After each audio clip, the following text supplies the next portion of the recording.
Sumayin nyo ang kapayapaan ng Diyos at muli sa awa tulong ng Diyos ay nandito na naman tayo sa panibagong episode ng ating programa, Ang Dating Landas. At muli, para hindi na tayo magtagal, ano ba purpose ng Ang Dating Landas? Ito ba'y para manira? Ito ba'y para manglait ng kapwa gaya ng sinasabi nila? Hindi po, sapagkat kung kami nang lalait ng kapwa, kami naninira, ang una-una nang naninira ay ating Panginoong Hesukristo. Sapagkat ginawa rin ng ating Panginoong Hesukristo ito, pinuna niya yung mga iskriba at pariseyo na sa panahon ngayon, yung mga pastor na hindi nakakaunawa, na nagmamalasakit sa hindi mabuting akala upang ihiwalay tayo sa pananampalatayang nakagis na natin. Yan po ay mababasa sa 4:17 ng Galatia o 4:17 of Book of Galatians. Kaya ang sabi ng ating Panginoon Kristo sa 23:15 ng Mateo, sa aba ninyo, mga skriba at pariseyo, mga paimbabaw, pinuna niya. At yun ang ginagawa po namin sapagkat ito ay utos. At obligado kami ditong mga Catholic faith defender o mga defensor katoliko na gawin ito alang-alang sa Panginoon ay kabuang mga kaanib sa kawan na simbahan at hindi po Hope Church yun, hindi po born again Christian yun. Ayon sa 9:32, ito ay tinawag na Iglesia Katolika Apostolika Romana. Kaya hindi paninira ang aming ginagawa dahil mismo si Kristo ginawa ito. At isa ito sa konteksto ng paggamit ng Biblia. Pakinggan ninyo sa 3:16 ng ikalawang Timoteo, anong ating mababasa? Ang mga banal na kasulatan na kinasiya ng Diyos ay mapapakinabangan sa pagtuturo, pagsansala at pagsaway. Kaya hindi lang basta tayo nagtuturo sa program na ito, sumusuway tayo, sinasaway natin yung maling aral nila, gaya ng ginawa ng ating Panginoong Hesukristo. Kung paninira ito, pamemersonal ito, hindi pagalitan nyo si Kristo na Panginoon namin at siyang founder ng simbahang katoliko na nag-utos sa amin gawin ito. Palibhasa kasi kayo, nabuhay kayo sa pambobola ng pastor ninyo, sa kaplastika ng pastor ninyo. Totoo yan. Yan ang sinasabi sa 16, versikulo 18 ng Roma, na sapagkat ang mga gayon hindi naglilingkod sa Kristong Panginoon kundi sa kanilang sariling tiyan. Sa pamamagitan ng kanilang mabuting pananalita, mainam na talumpati, dinadaya ang puso ng mga walang mali, kaya kayo, nadaya po kayo Kayong mga kaanib sa Hope Church, dinaya kayo. Tanong ko dyan sa mga kabataan na nanonood ngayon, bakit kayo naanib dyan? Anong purposes ninyo? Kayo, mga dati kayong Katoliko, sinasabi ninyo, bakit kayo naanib dyan? For what purposes? Bukod sa salita ng Diyos, maganda ang kapilya, may aircon, maraming kaibigan. Leche, hindi yan ang sa Diyos. Bakit? Dahil sa 7:17 ng 1, makikilala totoo sa turo. Paano natin makikilalang totoo yan? Turo pa lang ng pastor nila, mali na. O anong patunay? Pakinggan po natin, mga kapatid, mga kababayan, ang pastor ng Hope Church na nagtuturo ng kamalian patungkol sa 3:3 hanggang 5 hanggang sa 6 ng 1 na yung tubig daw na tinutukoy dito ay hindi literal. Pakinggan ninyo, mga miyembro ng Hope Church, kung paano kayo niloloko ng relihiyon na yan dahil mali ang itinuturo niyan. Pakinggan ninyo. I assure you, no one can enter the kingdom of God without being born of water and the Spirit. That water, hindi ito literal na tubig. Hindi ibig sabihin na nabautismo ka sa tubig, born again ka. Hindi. Maraming nagpabautismo na hindi naman born again. Hindi naging anak ng Diyos. At yan, napakinggan natin ang pastor ng Hope Church diyan sa San Pedro. Tingnan nyo, talagang maling-mali po yung kanyang sinasabi patungkol sa interpretasyon ng 3:5 hanggang sa 6 ng 1. Binasa niya kanina yon. Ang sabi niya, yung pagkapanganak daw sa tubig at espiritu, yung word daw na tubig doon, na siyang makapagpapabago sa'yo, hindi daw literal yon. O, kita nyo, hindi daw literal. Pakinggan na natin, kunyari, totoo ang sinasabi ng pastor na ito, hindi literal na tubig yon. Lalabas, yung bautismo pala na inutos ni Kristo, hindi literal. Saan tayo babautismohan? Sa balon na walang tubig? Saan tayo babautismohan? Sa swimming pool na walang tubig? Bakit kayo mayroong ginaganap na bautismo? Meron kayong mass baptism na ginagawa dyan sa San Pedro kung hindi pala literal. Dahil ang 3:6 po ng 1, na pagkapanganak sa tubig at spirito, yung word na water po dito, referred po sa 3:20 at 21 ng unang Pedro. Na ayon kay Apostol Pedro, pakinggan ninyo, na ng unang panahon, ang mga Suwail ay nagpahinuot sa harap ng Diyos, sa loob nito'y kakaunti. Sa makatwid ay 8 kaluluwa naligtas sa pamamagitan ng tubig. Na ayon sa tunay na kahawig, ngayon nagligtas sa makatwid bagay ng bautismo. Ayon kay Apostol Pedro, yung bautismo pa lang dapat nating ganapin sa panahong Kristiyano na sakramento sa pamamagitan pala ng literal na tubig. Inahalin tulad niya to nung nangyari noong una. Nung nagkaroon ng Great Flood, literal ba na tubig yun? Literal na tubig yun. Alam mo naman, apoy yun. E di nasunog kayo dyan. Kasama Hope Church na nasunog dyan. Kaya maliwanag na yung tubig po na sinasabi sa 3 sa East ng 1 ay literal water. O yung tubig sa bautismo na siyang itinuro ng ating Panginoong Hesukristo na dapat ganapin. Patunay na sumasa atin ng ating Panginoong Hesukristo. O pakinggan ninyo, 28:19 ng Mateo, yumaon kayo sa bawat bansa't gumawa ng alagad at sila'y inyong bautismohan. Sa papaanong paraan babautismohan? Sa pangalan ng Ama, Anak at Espiritu Santo. Literal ba na tubig yun? Literal po na tubig yan at yan ay referred sa 3 sa East ng 1 na pagkapanganak sa tubig at Espiritu. Sapagkat yung pagkapanganak sa tubig at Espiritu na sinasabi po dyan na makapagpapabago sa atin, yan po ay sakramento ng bautismo o tubig po ng bautismo na referred rin sa sinabi ni Apostol Pablo makapagpapabago sa atin. O basahin ninyo sa 22:16 ng Gawa, ganito ang ating mababasa at narito, magtindig ka at ikay magbautismo rin at hugasan mo ang iyong mga kasalanan, mababago ka, ipanganganak ka uli sa pamamagitan ng kanyang pangalan. At yung kanyang pangalan, makikita natin dun sa kanyang utos, sa formula ng bautismo. Literal ba na tubig ito? Ayon sa 3:20 at 21 ng unang Pedro, literal na tubig. Sapagkat kung hindi literal na tubig ito, at hindi ito referred sa bautismo, ano ito? Hindi na alam ng Hope Church yan. Mabobobo na sila niyan, mga kapatid, mga kababayan. Bakit? Dahil patutsada lang nila yan. O, meron pa siyang sinabi. O, mamaya natin sagutin. Bakit ko naman sinabi na ito referred sa baptism? Sapagkat yung water po na ito, yung tubig po na ito, na makapagpapabago sa atin, once na tayo'y malukuban, matatagpuan natin to doon sa inirepado ni Apostol Pedro sa 3:20 at 21 ng unang Pedro na bautismo. At yung bautismo na yon na makapagpapabago sa atin, yun ang utos ng ating Panginoon Jesucristo na saklaw sa kaligtasan. Sa 16:16 ng Marcos, ang sino mang mabautismohan ay maliligtas na siyang konteksto ng pagsampalataya sa ating Panginoong Jesucristo. Ngayon, ang sabi niya kanina, busted na naman yung kaninang sinabi niya na hindi literal. Kasi kung hindi literal yon, bakit ang Hope Church nagbabautismo sa swimming pool? Hindi pala literal na tubig yon.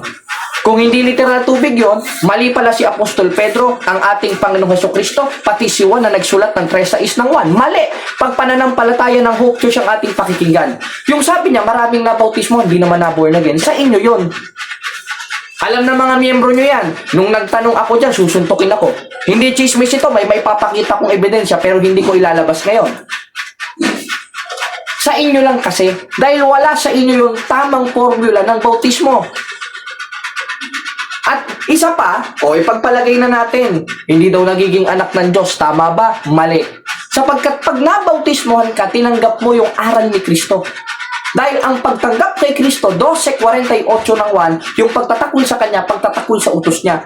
Contextually, ang pagtanggap sa Kanya, pagtatanggap sa utos niya. Ano ba yung utos niya? Yung bautismo.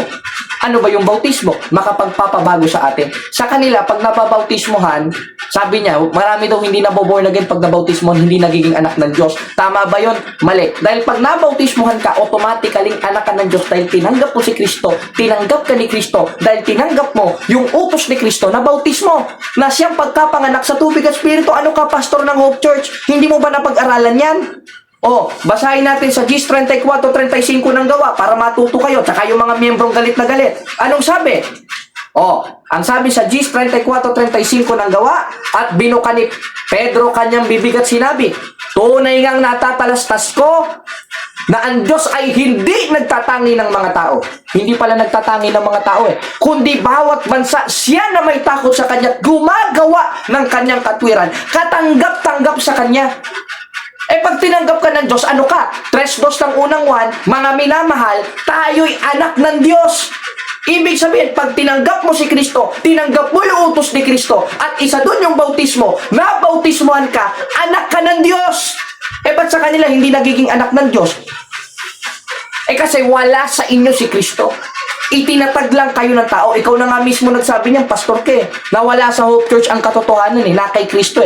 Sino ba founder ng Iglesia Katolika? Si Kristo. Di nasa amin si Kristo, sa inyo wala. Eh, ano pang ginagawa ninyo dyan? Ayon sa 56:11 hanggang 12 ng Isayas, dahil ang mga pastor ay matatakaw. Sana maintindihan nyo yan. Eh, hindi nyo kasi naiintindihan eh. Eh, bakit? Hindi nyo kasi pinag-aaralan. Galit ang inuuna ninyo. Puot ang inuuna ninyo. Lalo na sa kapatid na Kirby. Hindi ba totoo yan? Totoo yan. Eh, bakit? Lalaban ba sa akin ng debate itong pastor ng Hope Church? O hinahamon kita, yung pastor ng Hope Church. Yung pinakapuno ninyo dyan, kakasaba kayo sa isang formal na debate, patutunayan ko na ang 3:6 ng 1 ay literal na tubag na referred na sa bautismo. Patunayan nyo hindi, tutulan ninyo. O patunayan ninyo, ang 3:6 ng 1 na tubig na tinutukoy doon ay hindi literal na tubig. Tutula ko, patutunayan ko sa demonyong pananampalataya yan, hindi sa Diyos yan. O kasahalin nyo. Yan kasi ang mahirap. Masyado tayo nagpapaniwala sa mga eksplanasyon ng pastor natin. Yan kasi ang mahirap. Masyado tayo nagtitiwala sa tao imbis na kay Kristo. Hindi porket nagbasa ng Biblia, paniniwalaan mo na. Dahil sabi sa 4:1 ng unang 1, huwag kayong magsipaniwala sa mga mangangaral, kundi inyong subukin. Eh ngayon, totaling anak ka ba ng Diyos pag nabautismuhan ka? Yes, dahil tinanggap mo si Kristo, tinanggap ka na rin ni Kristo. Maliban na lang kung nagliwaliw ka, Gis 38 ng Hebreo, umurong ka. Pero pag nagbalik loob, kaya nga merong pagpapatawad, kaya nga ang Diyos ay mapagpatawad eh. Eh yung Diyos nyo pala, hindi mapagpatawad, napakalupit naman ang Diyos ninyo. O 4:32 ng Epeso, magmagandang loob kayo sa isa't isa, mga mahabagin, na magpatawaran kayo sa isa't isa, gaya ng pagpapatawad ng Diyos sa inyo. Kaya wag mo sasabihin hindi anak ng Diyos yung mga backslider dahil may karapatan pang bumalik yan. Kaya sa simbahang Katoliko, welcome na welcome kayo. May sacrament of reconciliation, kayo wala. Eh bakit? Dahil malupit ang Diyos ng Hope Church. Hindi tunay na Diyos ang Diyos na sinasamba ng Hope Church. Bula ang Kristo. Totoo ba? Totoo. 24:24 ng Mateo. Sapagkat maraming magsisipare itong mga bula ang propeta at bula ang Kristo. Kaya ngayon, i-explain naman natin na mali talaga sila at mali ang interpretasyon ng pastor niya. Kaya napatunayan natin, mga kapatid, mga kababayan, busted yung kanyang paliwanag na dalawa patungkol sa 3:6 ng Epeso at napakadami pa nating ipapaliwanag tungkol sa mga theological error, biblical and doctrinal error ng Hope Church para wala pong maanib na mga kabataan at kung may mga anak kayo, hindi po nila masalo. Dahil napakadelikado po ng mga ganyang klaseng mga ngaral. Ngayon, mga kapatid, napag-usapan natin yung word na born again o yung pagkapanganak sa tubig at spirito. Sino ba yung tunay na born again ayon sa Biblia? Pakinggan ninyo, mga kapatid, ang ating replay video o hindi replay video ito, ang ating video nung tayo ay nasa studio pa ni Bro Jado dahil ipinaliwanag natin ito, makinig kayo ng mabuti at nawa ay marami kayong matutunan. Pakinggan ninyo. Okay, tayo po ay live ngayon, mga kapatid, mga kababayan. At sa awat tulong ng Diyos, tayo po ay nakakonekta dyan sa Binyan Bayan. At maligayang pagbabalik dyan sa Binyan Plaza. Kasama po natin si kapatid na JB. Kapatid JB! Ayan. At sumayin nyo ang kapayapaan ng Diyos. Muli sa awat tulong ng Diyos ay meron na naman tayong panibagong yugto. At hindi lang basta yugto, kundi panibago na namang araw ng ating palatuntunan sa Binyan Plaza, ang Catholic Doctrinal Exposition. Straight to the point. At ngayon ay tayo ay bumabati sa ating kura paroko dyan sa San Isidro. Si Father Edgar Consignado, ang assistant priest naman po ay si kapatid si Father EJ Montoya. At isa-isa namang pari pa na assistant priest rin, si Father Jomar Canusa. At sa ating mga guard, shout out po sa inyo dyan sa Binyan Laguna ngayong gabi. At sa ating staff dyan, si kapatid na Kirby Zalweta, sa mga tumulong po ngayon sa atin para maidaos pa rin ang ating programa at palatuntunan dyan sa Plaza Binyan, ang kapatid na Kayla Miles, Mika de la Cruz, Kirby Zalweta, at ang ating mga minamahal na guard. O Kuya Jeff, kung nandiyan ka man, miss na miss ko na kayo! Ako din. Straight to the point. Miss na miss ko na kayo dyan sa Binyan o yung ating mga kaaway na martial. Straight to the point. Miss na miss ko na po kayo. At kung gugustuhin ko, gusto kong pumunta dyan at makapag-market preaching tayong regular, bagamat ang sabi po ng ating pari dito ay wag muna sapagkat tayo ay mainit sa mga kaaway na ayon nga sa ating mga binabasa sa 16:18 ng Roma, kapatid na JB, basa? Sapagkat ang mga gayon ay hindi naglilingkod sa Kristong Panginoon, kundi sa kanilang sariling Kanino?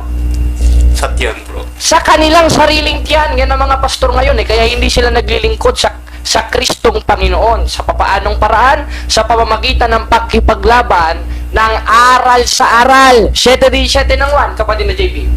17 ng 1. Kung ang sino mang tao ay nag-iibig gumawa ng kanyang kalooban, ay makikilala niya ang turo Saan makikilala? sa turo. Eh ayaw naman nila turo. Bakit? Sapagkat sabi sa 16:18 ng Roma, hindi sila naglilingkod sa Kristong Panginoon. Amen? Amen. So, amen.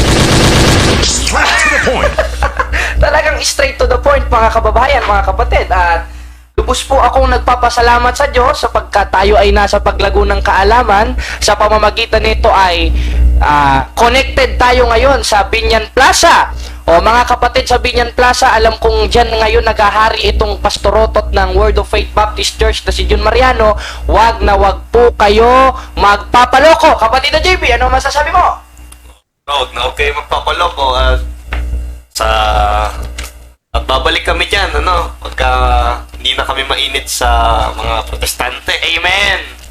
At babalik kami sa tamang panahon sapagkat ang bilin ng ating pari dito sa Tagbilaran ay maging muna tayo maingat sapagkat yun naman ay biblical. Kung ako lang, with my own decision, hindi ako natatakot sa kanila, kapatid na JB, Kahit pa sabihin mo magsuntukan, hindi ako matatakot sa mga pastor na ito. Bagamat payo na ng ating mga pare para sa ating ikaliligtas sapagkat isa lang naman ng kapatid na Jared, mas mabuting nasa ligtas muna tayo na lugar at pagka malamig na, tayo naman ay babalik at aaraw-arawin nating hampasin ang mga pastor ng demonyo dyan. Amen! Amen. God is good! All the time. All the time! God is good. Straight to the point. Siyempre, Kaya, ngayong gabi na ito ay magpapasimula tayo ng tema. At, kamusta naman, kapatid na JB? Ayan, bro. Ayos lang! Ayos lang. Aba, ayos lang. Natutuwa ako dito sa soundboard ni kapatid na Jando Alabado at salamat sa kanya. Sa pamamagitan nito ay patuloy tayo ngayong nakaka-deliver ng video sa Binyan Laguna, kapatid na JB, mga kababayan, mga kapatid. Miss na miss ko na po kayo dyan sa plaza.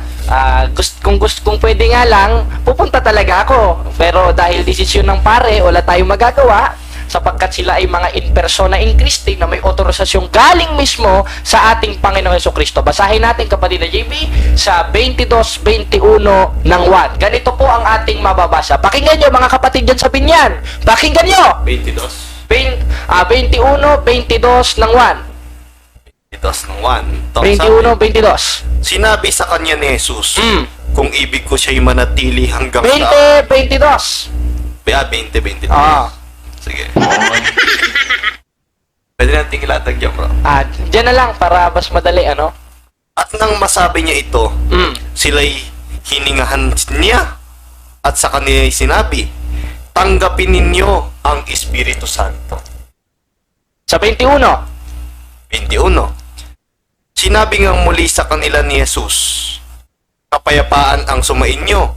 Kung paanong nagsugo sa akin ng Ama, ay gayon din naman kayo. Ko kayo sinusugo. Ayun. Ibig sabihin, yung mga kaparian natin sa simbahang katoliko, hindi yung mga pastor ng demonyo, sapagkat yung mga pastor, basahin natin sa 56:11 hanggang 12 ng Isayas, itong mga ito, yung mga asong matatakaw. Pakibasa nga, kapatid na JB. Oo. Ang mga aso ay matatakaw. Sila'y kailanman walang kabusugan. Bakit? At ang mga ito ay ang mga pastor na hindi nangakaw. Ibig sabihin, yung mga pastor pala sa Biblia, kaya pag may nakita kayo dyan ngayon, mga kapatid, mga kababayan, sa Binyan Plaza ng mga pastor na nangangaral ko, na ipinangangaral ang ebanghelyo ni Kristo. Pastor po ng demonyo yan. At ayon sa 11, kapitulo 12 ng Isayas, ang mga pastor na ito, yung mga pastor na walang kabusugan. Amen! Amen. Malinaw, Straight to the no? point. Malinaw na malinaw, sapagkat ang isinuko lang ng Diyos, matatagpuan natin dun sa tunay na simbahan niya, walang iba kundi ang Iglesia Katolika Apostolika Romana. Straight to Hindi Baptist Church, hindi Born Again Christian, hindi MCGI, hindi Iglesia ni Cristo ni Manalo, dahil kahit kailan, walang pari at ngayon. straight to the point. Sapagkat yung isinugo ng Diyos sa 20, kapitulo o versikulo 20, 22, 21 ng Juan ay yung mga isinugo niya na kung paanong isinugo siya. Bagamat sa safety natin, pari ang nagpasya, hindi muna tayo makakapag-market preaching po ng personal diyan sa Plaza Binyan. Amen, kapatid na JB?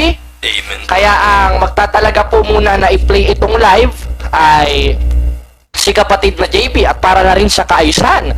Ating basahin kapatid na JB ang 14:40 ng unang Korinto. Ganito po ang ating mababasa. Datapwat gawin ninyong may kaayusan at karapatan ang lahat ng bagay. Ibig sabihin, inutos mismo sa 14:40 ng unang Korinto na Gawing may kaayusan. gawing may kaayusan. Napakalinaw naman pala kapatid na JB, ano? Na dapat nating gawing may karapatan at may kaayusan. Muli, ano bang purpose ng ating palatuntunan na ito? Bagamat maraming mga tulisan, namimiss ko na tuloy yung mga tulisan dito sa Binyan Plaza, no? Itong mga martial na ito na wala nang ibang ginawa, kundi pakialaman ng ating mga gawain. Baga, permitted naman tayo, pero pinapakialaman, kapatid na JB.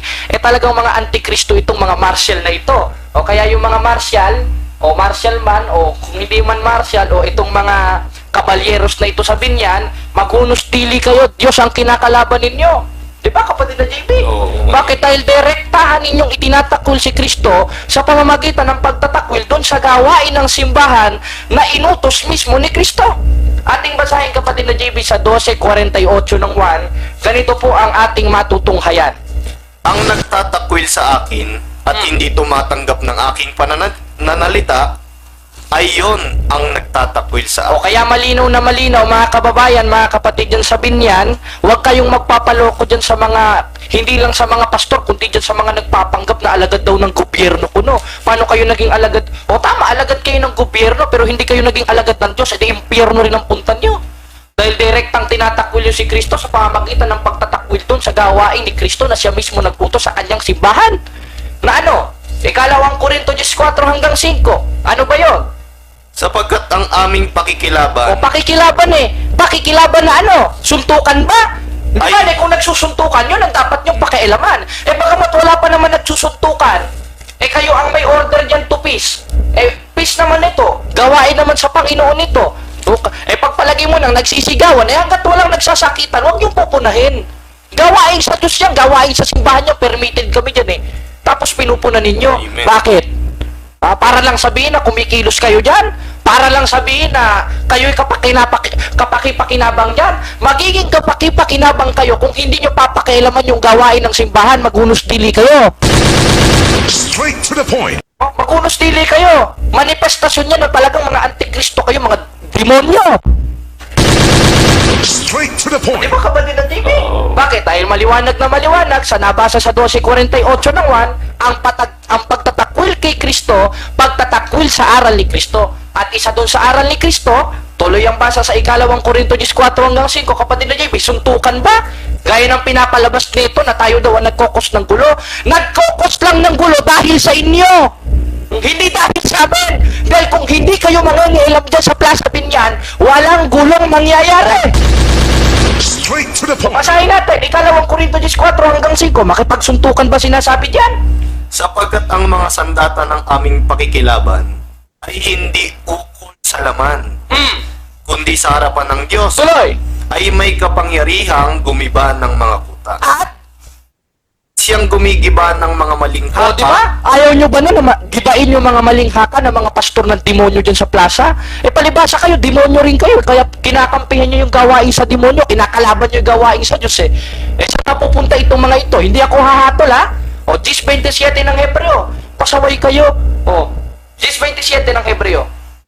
7.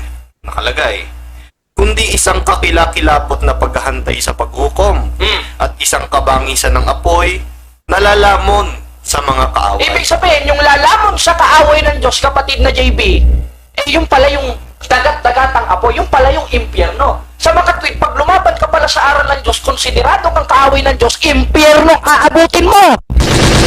Straight to the point. Diba? Talagang straight to the point, impyerno ang aabutin mo.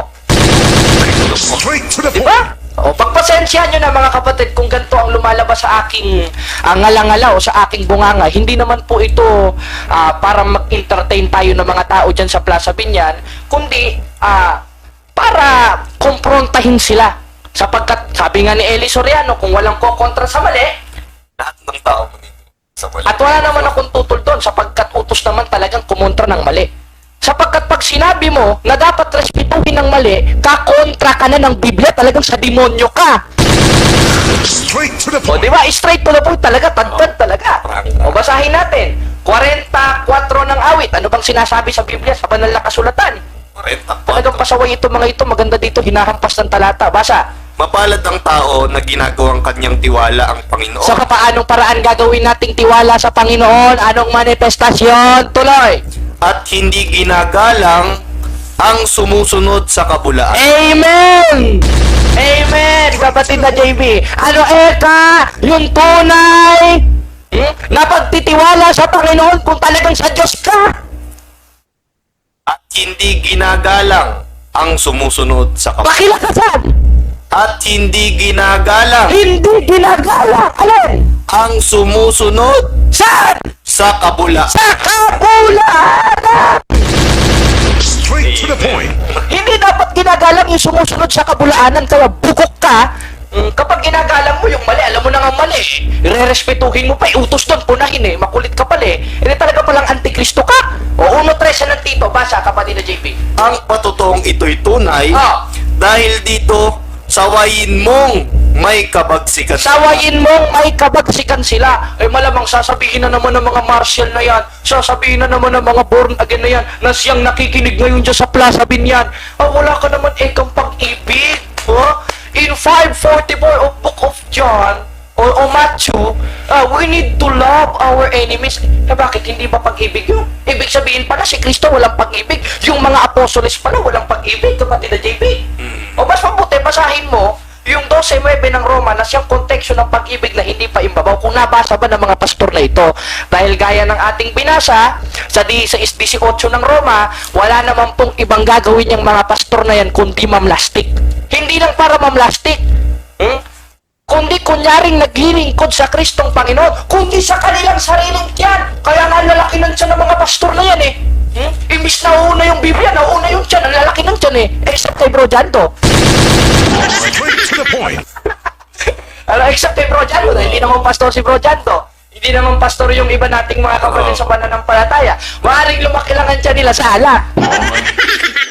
Pero hindi sa hindi sa pangungurakot sa mga mismong mga niloloko nila lalo na ang ating mga kapatid na Katoliko dahil wala namang ibang ginawa itong mga pastor na ito kundi mangloko. Kapatid na JP, kaya nga mayroon tayong gantong klaseng palatuntunan Kaya nga pinagpapauna namin sa inyo mga taga Plaza Binyan na parito kami hindi para i-entertain kayo. Na parito kami para punahin kayo. Straight to the point. Amen? Amen. Amen kapatid na JP? Amen. Di naman. Nandito kami para punahin kayo sapagkat yan ang pag-ibig namin sa inyo. I love you. Di ba? Because that is the context of true love according to Apostle Paul, kapatid na JB. Amen? Amen. Yan ang konteksto ng pag-ibig na itinuro mismo ng ating Panginoon Kristo pagdating sa ating mga kaaway. Hindi lang basta natin sila ipapanalangin, kundi sasawayin ang kanilang mga maling pananampalataya. Hindi igagalang ang kanilang mga maling pananampalataya. Sapagkat sa 44 ng awit, malinaw nating nababasa, hindi dapat ginagalang ang sumusunod sa kabulaanan. At bukod doon, sa 1:13 ng Tito, kapatid na Jamie, basa! Ang patutuong ito'y tunay dahil dito sawayin mong may kabagsikan sila upang magpakagaling sa O pananampalataya. dapat, sawaying may kabagsikan sila.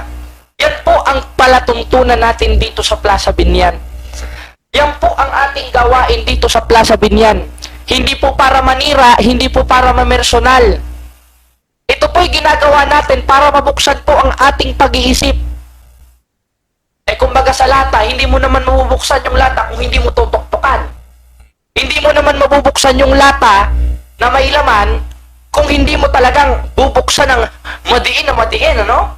Kapatid na JB, mabubuksan mo yon kung didiinan mo. Bubuksan mo yon kung tutuktukan mo, sasaksakin mo. Hindi kutsilyo yung pagsasaksak natin sa kanila. Ang isasaksak natin sa kanila, kaya ng ating pinasa, yung aral ng ating Panginoong Hesukristo na sa 15:2 ng unang Korinto, sa pamamagitan naman ito, ligtas kayo kung matyaga ninyong ingatan ang mga salitang ipinangaral ko sa inyo.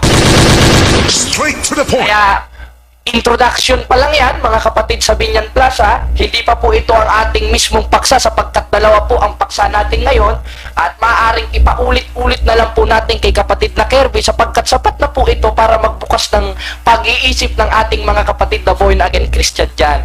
Hindi po tayo para mag-entertain, hindi po tayo magpa-cute sa kanila, magpapogi, magpaganyan. Hindi po. Tayo po inaparito para punahin ang kanilang maling gawa. Tayo po inaparito para sundin ang ating Panginoon Kristo. Sapagkat hindi tayo naglilingkod sa tao, kundi naglilingkod tayo sa ating Panginoon Kristo sa gawat katotohanan. Basa kapatid na JB 3:18 ng unang 1. Mumunti kong mga anak, huwag tayong magsiibig ng salita, Oh, ni ng di laman, kundi ng gawa at katotohanan. ayun. Ibig sabihin, huwag tayong iibig ng salita ni nandi laman, kundi ng gawat katotohanan. Amen? Amen. Linaw, bro. Malinaw na malinaw. Malinaw pa po ito mga mga kapatid dyan sa Binyan Plaza na nakasubaybay sa atin ngayon. Di ba malinaw, Kirby? Wag puro ispat, ha? Kirby, Kirby Salweta. Gawin mo rin yung gawain. Mag-focus ka sa gawain sapagkat yan ang ating pinagtutuunang pansin. Pagamat wala ako dyan, pagpasensyahan nyo na mga kapatid, gusto ko man kayo makita ng mukaan, pero naway sa pamamagitan nito ay makasunod pa rin kayo at malubos ninyo yung gawain ng inyong sarili. Dahil sa panahon po ngayon, napakarami ng mga bulaang propeta, napakadami ng mga impostor na mga pastoropot gaya ng binasa natin sa 16:18 ng Roma. Anong dapat nating gawin? Makisama ba sa kanila? Makipraise and worship ba sa kanila? Oh? Makiiyak ba sa kanila? Ganun ba? Kapatid na JB? Hindi, bro. Hindi. Nandito tayo sa Binyan Plaza, hindi para makinig sa kanila. Hindi para makipanalangin sa kanila kung talaga tayo totoong Katoliko, kundi para punahin yung maling gawa nila at maatay sila sa tunay na simbahan ng ating Panginoon Kristo. Walang iba sa 9:31 ng gawa, yung Himen et Ecclesiam Catholicos na referado sa simbahang Katoliko. Kaya ayon sa La Sagrada Biblia, ito'y Iglesia Katolika Apostolika Romana. Straight to the point. Kaya nga naalala ko kapatid na JB, yung pasyon, na magmula sa Jerusalem, lahat ay iyong libutin at aralan ng magaling. Ano itong gagawin? Aralan ng magaling. At isa sa uri ng pag-aaral at pagbasa po ng Biblia, basahin natin sa 3:16 ng ikalawang Timoteo, kapatid na JB. Alawang Timoteo. 3:16. Ang mga banal na kasulatan ay kinasihan ng Diyos. Ano po? Ay mapapakinabangan din naman Saan? sa pagtuturo, sa pagsansala, at sa pagsasaway. Pagsaway! Straight to the point. Hindi lang basta po sa pagtuturo, hindi lang sa pagsansala, kundi sa pagsaway. Because that is our obligation to be Catholic. That is our obligation to be a true Christian. Hindi lang basta sa bunganga, hindi lang basta nagdasal ka, hindi lang basta may debosyon ka, kundi para ipagtanggol ang ating pananampalataya. Kaya sabi ni Saint Cyril of Alexandria, I'm not worthy to be called Catholic if I cannot defend my faith. Hindi ako karapat dapat tawaging Katoliko kung hindi ko kayang ipagtanggol ang pananampalataya ko. Kaya nandito po kami ngayon, naglilingkod sa Diyos, hindi po sa inyo. Nandito kami ngayon para magbigay ng purihan sa Diyos, hindi po sa inyo. Pagpapauna namin sa inyo.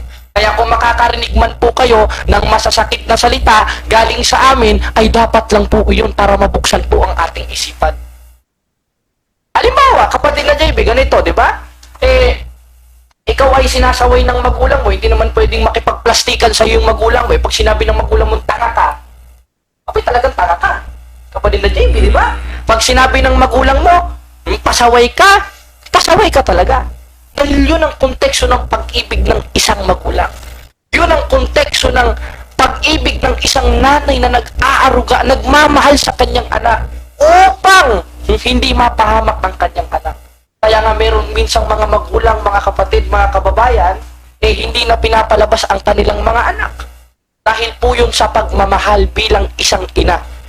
Dahil po yun sa pagprotekta bilang isang ina sa kanyang anak. Nakagagalitan ang masasamang ginagawa ng kanyang mga anak. Ganun rin po sa pananampalataya. Minamahal natin ang ating mga kapatid na pastor sa tunay na kahulugan ng pag-ibig. Iniibig natin ang mga kapatid natin sa pananampalataya, lalo na itong mga kaibayo sa pananampalataya, sapagkat yun ang utos ng Diyos sa atin. Sa papaanong paraan? Basahin ulit natin ang 12:9 ng Roma, kapatid na JB. Ang pag-ibig ay maging walang pagpapaimbabaw. Kapuotan ninyo ang masama at makisanib kayo sa mabuti. Yung kapupuotan po yung masamang gawa nila. Sapagkat kung yun ay kawalan ng respeto, yun po ay pangbabastos, ibig sabihin, bastos si Apostol Pablo. Bastos ang ating Panginoong Jesucristo. Just imagine, kapatid na JP, pag paliwanag ng protestante po ang pakikinggan natin, ganyan po ang mangyayari. Sasama ang ating Panginoong Jesucristo. Sapagkat makikita nyo naman sa kanila ang kanilang pangluloko, hindi makabasag ng pinggan. May praise the Lord, hallelujah pa. May panalangin pa sila eh. Panginoong Lord Jesus, salamat po sa mga tao na ito at buhay ng mga tao na ito. Tinanggap ka po nila as personal Savior. Diba? Meron pa silang kanta. Meron ba yun yung When the angels cry, holy, holy Father, yeah, yeah, yeah. Meron pa, ano yan? Wala ba lyrics yan? Pero ganito pa sila minsan, no? Pakinggan nyo, ha? Ito. Pakinggan nyo.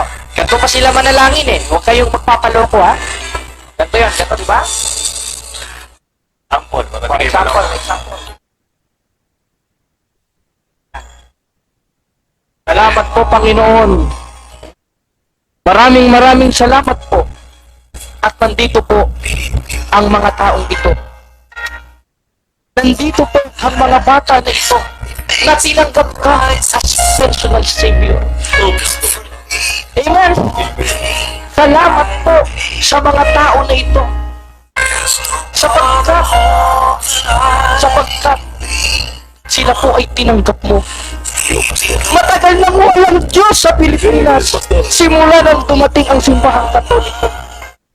Matagal nang sumasamba sa Pilipinas sa Diyos-Diyosan. Simula nang naparito ang simbahang Katoliko. Kaya our Lord Jesus Christ, cover us all with your holy blood. Lukoban mo ang iyong mga anak ng iyong banal na dugo. Panginoon, salamat po sa mga kabataan na ito. Bilang mo isang Baptist, pero pa isa, bilang isang born again Christian, malaki po ang tulong nito sa aming mga gawain. Upang ipalaganap po ang iyong banal na salita. Mahirap po sa aming mga pastor ang kakaunti lamang ang miyembro. Salamat po at tinanggap niyo po sila at tinanggap ka namin bilang isang personal Lord and Savior. Diba? Kasi ng mga pastor, mga kapatid, kaya nga importanteng magsuri tayo. Kaya may ganito po tayong klaseng palatuntunan dyan sa Binyan Plaza. Hindi po para manira, hindi po para mamersonal, kundi upang suriin ang mga doktrina ng mga nagsisipaglaganapan ngayong mga pastor na siyang ginagamit ni Satanas na instrumento para mapahiwalay ang mga tupa sa kanyang kawan. Kaya tungkulin natin, punahin sila na siyang konteksyon ng pag-ibig, kapuotan ng maling ginagawa nila na siyang konteksyon ng pag-ibig at subukin sila na siyang utos ng ating Panginoon Kristo sa kanyang tunay na simbahan. Amen? Amen, bro. Straight to the point. Kaya basahin natin, kapatid na JB, sa 4:1 ng unang 1. Mga minamahal, huwag kayong magsipaniwala sa bawat espiritu, kundi inyong subukin ang mga espiritu kung sila'y sa Diyos. Kaya ang utos sa atin, subukin sila, kapatid na JB. Sa papaanong paraan susubukin? Kung pag-aaralan natin ang kanilang doktrina. Kaya po nandito kami sa Binyan Plaza, mga kapatid, mga kababayan, para hindi tayo maloko sapagkat meron silang itinuturong doktrina, kapatid na JB, na faith alone. Na accept Jesus Christ na lang daw as personal Savior, ligtas ka na. Wala ka nang ibang gagawin. Hindi nakasama yung gawa sa kaligtasan. Tinan mo namang kalokohan yan, ano? Napakalaking kalokohan naman nito. Di ba? Kayo na lang bahala. Faith alone, di ba't kakontra ng mga apostol yan? Lalo na si Apostol Pablo. 13:13 ng unang Korinto. Pakinggan nyo. Datapot ngayon, nananatili ang tatlong ito. Alin yung tatlo? Pananampalataya, Oh, kala ko ba faith alone lang? Bakit tatlo? Paano nyo ipapaliwanag ito mga protestante? Ano? Paano nyo ito ipapaliwanag? Tatlo pa lang nananatili bukod sa pananampalataya. Kala ko faith alone lang. Malalaglag na ako sa upuan eh. Ganun pala sinasabi ni Apostol Pablo. O pakinggan nyo, huwag kayong magpapaloko dyan sa Binyan ha. Mga kapatid, lalo na yung mga estudyante dyan sa Binyan Plaza. Huwag kayong magpapaloko. Basahin nyo 13:13 ng unang Korinto kung faith alone lang. O, basahin mo, kapatid na JB. datapot ngayon, nananatili ang tatlong ito. Ano yun? Pananampalataya, ang pag-asa, at ang pag-ibig, ngunit pinakadakila sa mga ito Alin? ay ang pag-ibig. Amen! Straight to the point. Talagang straight to the point, mga kapatid, mga kababayan dyan sa Binyan. Sapagkat ang nananatili pala tatlo, kala ko fight alone lang. Kala ko pananampalataya lang. Bakit ang nananatili ayon kay Apostol Pablo, tatlo? Niloloko niyo sarili niyo, untog ko kayo sa pader eh. Diba? Tatlo pala nananatili, niloloko niyo sarili niyo. Eh di dyan palang mali na agad. Ano pang pag-aaralan natin? Kapusin na natin ang live. Hindi, ano? Sapagkat mahaba po ito eh. Mahaba pa nga intro natin kung tutuusin eh. O ngayon, tatlo pala po ang nananatili. Eh di ba't magkakaroon ng kontradiksyon? Sapagkat sabi sa John 3:16, 2:8 verse 9 of Ephesians, pananampalataya lang. O basahin po natin ang John 3:16 na siyang binabasa ng mga protestante. Pakinggan nyo mga kapatid. Sapagkat gayon na lamang ang pagsinta ng Diyos sa sanglibutan, na ibinigay niya ang kanyang bugtong na anak, upang ang sino man sa kanya'y sumampalataya ay huwag mamatay, kundi magkaroon ng buhay na walang hanggan. Eh paano yan? Pag sampalataya lang nakalagay, wala naman ekang sinasabi na kailangan ng gawa. Ganito po kasi yan mga kapatid. Kung susundan natin ang paliwanag po ng ating mga kapastor na protestante na pananampalataya lang, lalabas magkakaroon ng kontradiksyon. Dahil ang sinasabi nila, lalo na sa kanilang pamphlet, may lang. Ito po yung pamphlet nila. Merong lang. Pananampalataya lang. Kung lang, magkakaroon ng kontradiksyon sapagkat ang sabi sa 13:13 of 1 Corinthians, tatlo po ang nananatili bukod sa pananampalataya na kanilang nilalang. Nilalang lang nila, kapatid na JB. Binabago na sa Biblia, no? Ha? Nasa kanilang pamphlet, lang. Di ba? May lang. Pananampalataya lang naligtas ka na. Hindi na sa pamagitan ng gawa. Kung lang, at pananampalataya lang, kapatid na JB, eh bakit ayon kay Apostol Pablo, tatlo po ang nananatili bukod sa pananampalataya na sinasabi nila na lang na siyang referado sa John 3:16. Ganito po kasi yan. mga kapatid, para po ating maunawaan at maintindihan, ay sa John 3:16 po kasi, yung konteksto po ng pagsampalataya doon, yun po yung sinasabi sa 13:13 of 1 Corinthians. Naintindihan mo, kapatid na JB? Oo. Naintindihan nyo, mga kapatid? Sapagkat yung faith doon, hindi magiging faith yun kung walang gawa. Kaya sa 13:13 ng unang Korinto, ang pinananatilihan ng tatlo bukod sa pananampalataya, mayroong pag-ibig. Ano yung pag-ibig na siyang inuutos ng Biblia? Una, yung pag-ibig sa Diyos. Sa papaanong paraan? Basic, 12:13 ng Ecclesiastes. Ito ang wakas ng mga bagay. Lahat ay narinig. Ikaw, Ikaw ay matakot sa Diyos at sundin mo ang kanyang mga utos. Sapagkat ito ang buong katungkulan ng ibig sabihin po, mga kapatid, yung konteksto po ng pag-ibig na siyang manifestasyon ng pananampalataya sa 13:13 ng unang Korinto at John 3:16, may konteksto po pala yung pagsunod sa utos ng Diyos. Ganito pala yung kapatid na baby. At yung pagsunod po sa utos ng Diyos na yun po yung ikasasakdal ng ating pananampalataya na hindi naintindihan kahit kailan ng mga pastor ng born again at mga baptist. Basahin natin, 2:22 ng Santiago. Santiago 2:22. 2:22. Ngunit nalalaman ninyo ang pagsubok sa kanya. 2:22 ng Santiago. Santiago. Mm. Filipos naman ito. Ano ba yan? Nakikita mo na nga ang pananampalataya ay gumagawang kalakip ng kanyang mga gawa. At sa pamamagitan ng mga gawa, ay naging sakdal ang pananampalataya. Yun naman pala sa pamamagitan po pala nung gawa, nagiging sakdal yung pananampalataya. Paano yung kapatid na JB, mga kababayan, kung susundan natin yung argumento ng mga protestae tuloy. Ng mga protestae, ano ba talaga? Sige, tayo na. Mga protestae, makalat sila eh. Kung susundan po natin yung konklusyon ng mga protestae na faith alone lang, kung hindi na kailangan ng gawa, lalabas, itong John 3:16 patay. Anong gagawin natin? Itatapon na. Ililibing. Dahil pag walang gawa, yung pananampalataya, patay. Kung faith alone lang palang tinuturo si John 3:16, therefore, nagtuturo pala si Kristo ng patay na pananampalataya. Talaga palang iba ang Diyos ng mga hinayupak na ito, ano? Basahin natin sa 4:8 ng Galacia. Gayon din naman ng panahong yaon. Sa hindi ninyo pagkakilala sa Diyos. Kayo'y nasa pagkaalipin ng sa katutubo ay hindi mga Diyos. Yun naman pala, kayo'y nasa pagkaalipin ng sa katutubo ay hindi mga Diyos. Kaya malinaw na malinaw, kapatid na JB, ibang Diyos ang tinuturo ng mga walang yung born again na ito. Kapagkat yung itinuturo ni Kristo ayon sa 12:48 ng 1, galing sa Ama. At pag sinabing galing sa Ama, makapagpapahatid yun sa ating Panginoon Kristo. Buhay yun, sakdal yun. Paanong paraan? Paano? Sa paanong paraan magiging sakdal? Kung gagawa ka, gagawa ang Diyos. Pag gumawa ang Diyos, gagawa ka. So sabihin ng mga protestante, saan naman ikang talata yan?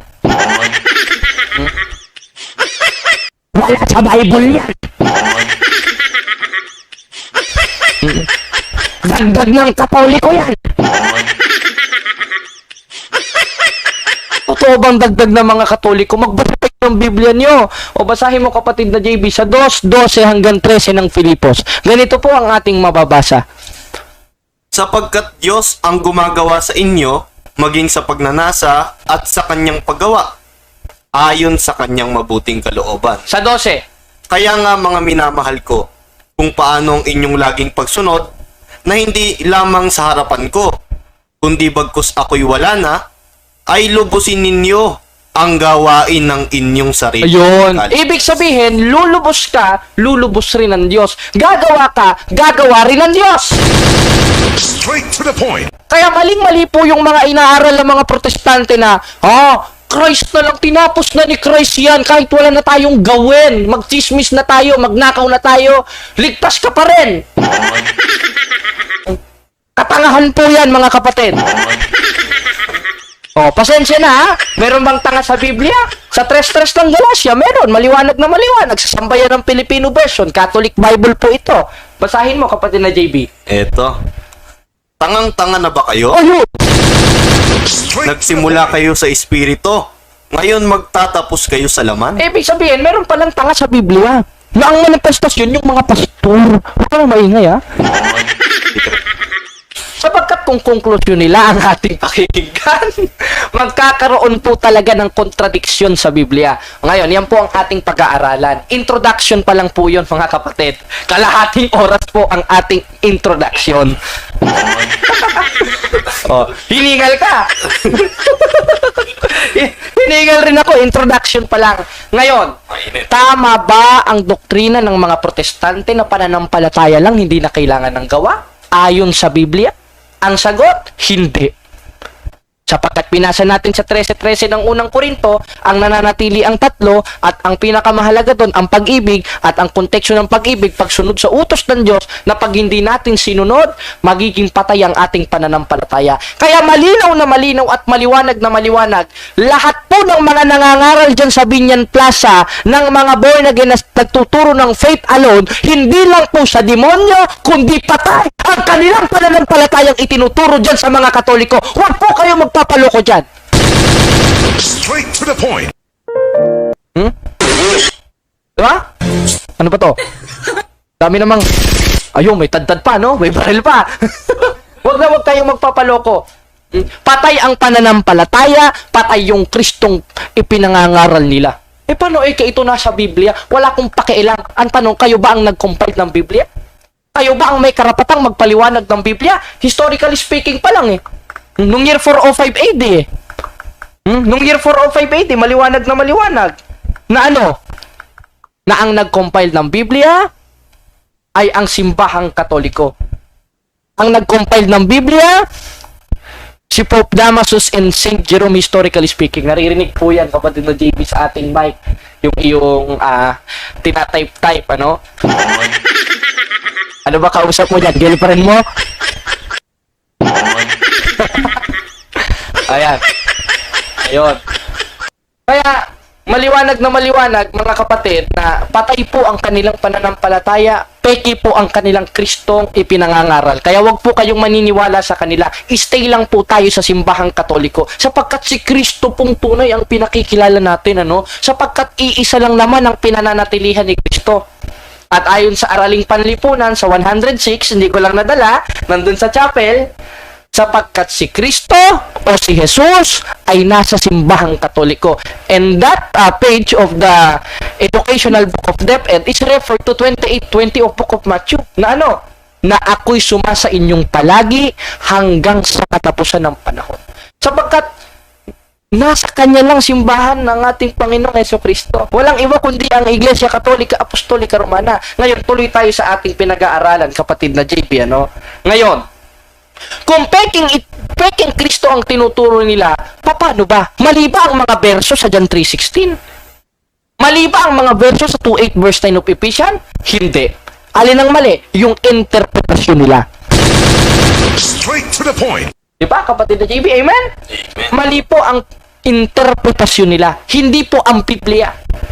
Bakit? Sapagkat pag interpretasyon nila, magkakaroon ng kontradiksyon, lalabas sinungaling si Kristo, nagtuturo ng mali si Kristo, at hindi na nagtuturo ng patay na pananampalataya si Kristo. Sapagkat yung tinuturo pong pagsampalataya sa Biblia na ayon sa kanila'y faith alone, tatlo po ang nananatili pong konteksto nun, yung pagkahabag at yung pag-ibig, na siyang konteksto ng pag-ibig ay yung pagsunod sa utos ng ating Panginoon Kristo na masusunod natin hindi lang sa pamamagitan ng pananampalataya lang, kundi sa pamamagitan ng gawa. Amen? Amen. Basahin natin ang 3:18 ng unang wal, kapatid na JB. Ganito po ang ating mababasa. Pakinggan nyo, mga kapatid, manloloko talaga yung mga yan. Mag-ingat kayo, mga taga-Binyang Plaza. Panoodin natin. Ano natin? Mga minamahal ko, huwag kayong 3:18 ng unang wal. mga minamahal ko, huwag kayong magsiibig ng salita, ni ng dilaman, kundi ng gawa at katotohanan. Di ba? Malinaw na malinaw. Therefore, masusunod natin yung tunay na pagsampalataya kay Kristo sa John 3:16 para tayo maligtas. O yung faith na tinuturo doon, Huwag tayong iibig ng salita, ni ng dilaman, kundi ng gawat katotohanan, na ang konteksto nun ay pagsunod sa utos ng ating Panginoon Diyos, na pag hindi tayo gumawa, patay ang atong pagtuo, patay ang ating pananampalataya. 2:26 ng Santiago. Basahin natin. Hindi itinuturo ito ng mga born again Christian, kasi lalabas ng panloloko lang yung itinuturo nila. Basahin natin. Sapagkat kung paanong ang katawan na walang espiritu ay patay, ay gayon din ang pananampalataya Na? na hiwalay sa gawa ay patay. Yun naman pala eh. Kaya maliwanag na maliwanag, kayo pong mga taga-Plaza Binyan, especially yung mga magagandang babaeng estudyante dyan at mga gwapong kalalakihan, di ako bakla ha? Ay, wag po kayong maniniwala dun sa mga nagtuturo na we need to accept Jesus Christ as personal Savior. If you are a Catholic, pag Katoliko ka na, hindi mo na kailangan tanggapin si Kristo. Sapagkat sa pamamagitan pa lang ng infant baptism, tinanggap na natin ang ating Panginoong Yesu Kristo! Straight to the point. Eh paano yun? Sa John 3:16, sino mang sumampalataya?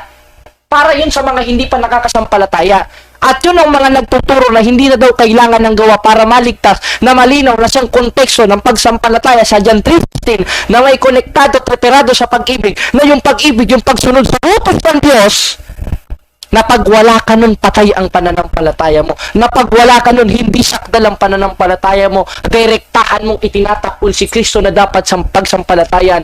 Therefore, konsideradong kaaway ka rin ng Diyos. Parang yung mga marshal dyan sa plaza, kaaway ng Diyos. Di ba kapatid na JB? Yeah, Oh. bro. Balahin natin ang Gis 27 ng Hebreo. Hebreo 10:27. Vamos, Ler! Eto nakalagay. Kundi isang kakilakilabot na paghihintay sa paghuhukom at isang kabangisan ng apoy na lalamon sa mga kaaway. Ayun naman pala, lamon pala, no? Grabe naman ito, parang ano eh. Lalamunin pala itong mga born again Christian ayon sa Biblia sapagkat ibang ebanghelyo ang pinangangaral. Kaya mga kapatid, pag meron po kayong nakita dyan, namimigay po ng placard, namimigay po ng pamphlet dun sa Binyan Plaza, huwag niyong tatanggapin, baka mahawa kayo sa pagiging anak ng demonyo nila. Hindi ito paninira, kapatid na Jamie, sapagkat ang itinuturo lang naman natin ng aral ng simbahan o ng aral ng ating Panginoong Jesucristo, di ba?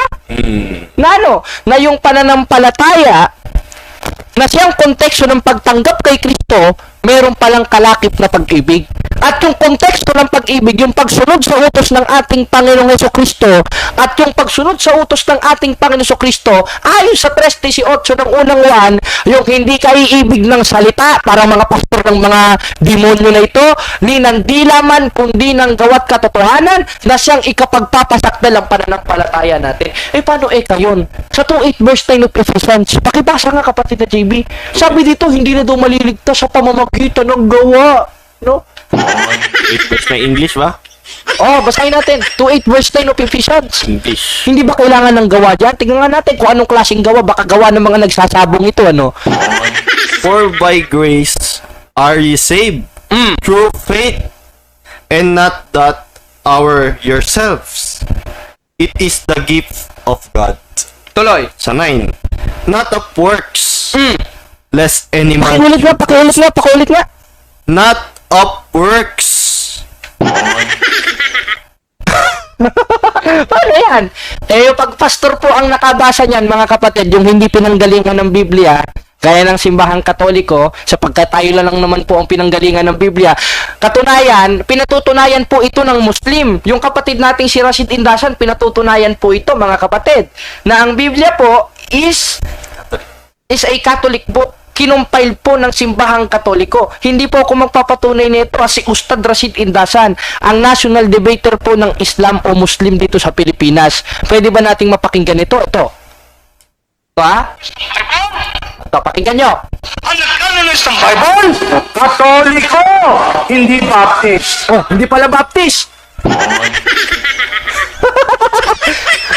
Tapos ang lakas-lakas pagkasa ng Baptist. Oh, with all due respect po dito sa ating mga kapatid na Muslim, mautak sila, no? Kaya sa ganyang kaparaan, ang pinupuri ko ang Muslim sapagkat alam nila kung sino ang nag-compile ng Biblia. Kung sino nag-canonize ng Biblia. Walang iba kundi ano? Sagot kapatid na Rashid Indasan. Katoliko!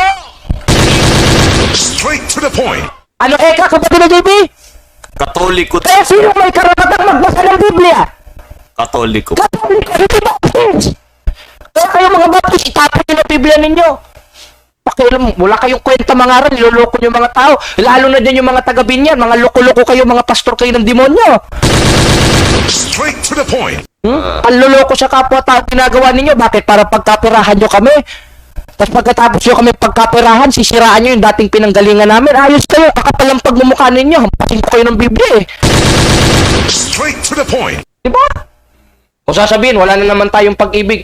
Iniibig nga namin kayo, I love you. Nga. Sa gawat katotohanan. At ito na yung manifestasyon nun, yung punahin kayo. Ngayon, ulitin-ulit natin ang basa sa 2:8 verse 9 of Ephesians, kapatid na JB. Ephesians. 2:8 verse 9. To. Datapwat ang sa mga palaaway 2:8 verse 9 of Ephesians. ay Ephesians. Punta ka sa Roma. Punta tayo sa Roma. Sapagkat sa biyaya kayo nangaligtas sa pamamagitan ng pananampalataya. Tuloy. At ito'y hindi sa inyong sarili. Ito'y kalooban ng Diyos. Bakit? Hindi sa pamamagitan ng mga gawa. Ayun. Tigil ka dyan. Maliwanag, ano? Pag si pastor, patugtugin natin yung ano, yung You are my life. O, kanto magpaliwanag si pastor. Pakinggan nyo, mga kapatid, ha? Paano? Ayun na. Mga kapatid, mga kababayan, ayon sa 2:8 verse 9 of Ephesians, we are saved through faith in Christ alone. Why? Because according to Apostle Paul, in verse 9, we are saved not by any works of righteousness, because you should boast. Ay, ano ba yun? Oh, di ba? Ganun yun, no? Ulitin natin, ang sarap eh. Mga kapatid, mga kababayan, salamat sa ating Ginoong Jesucristo. Naligtas tayo ayon sa 2:8 verse 10 of Ephesians. John 3:16. Na ano? Sa pamamagitan ng pagsampalataya sa Kanya. Kaya naligtas tayo sa pamamagitan ng pananampalataya. Hindi sa pamamagitan ng gawa. Sapagkat yan ay ipagmamapuri ng sino man tao. Kaya ito mga Katoliko, Panginoon, sumasamba sila sa Diyos-Diyosan. Sumasamba sila kay Santa Maria. Sumasamba sila kay San Vicente. Sumasamba sila kay San Antonio de Padua. Ang dapat lang sambahin ang ating Lord Jesus Christ, because we are saved according to 2:8 verse 9 of Ephesians, not by any works of righteousness. Praise the Lord. Bigyan lang. Ganun mga aral ng mga pastor, pag nakabasa ng 2:8 verse 9 of Ephesians, parang mga palaka na nakadampot lang ng panties at isusuot. Maghunos dili kayo, mga pastor kayo ng demonyo. Bakit? Yung 2:8 verse 10 of Ephesians, pag yan ay pinatungkol mo, mas isagayaing Panginoon na siyang konteksto ng pagsampalataya kay Kristo, na pag wala ka patay ang pananampalataya mo, lalabas, kontradiksyon na naman! Ne! Kontradiksyon na naman sa Biblia! Kaya itong mga pastor na ito, oy, ang galing nyo ha. Kuwang-kuha nyo atensyon ng mga tao, lalo na dyan sa Binyang Plaza, huwag kayo magpapaloko mga kapatid. Grabing panloloko nila, kapatid na JP, ano? Grabe ang kanilang kabaktutan sa pangangaral. Ngayon, Magkakaroon po ba ng contradiction? At paano ba nating ipapaliwanag bilang mga Katolika ang 2:8 verse of Ephesians? Ganito po yun. Hiningal ako dun, Makapagalitan tayo ni Bro John doon, praise and worship tayo Ngayon,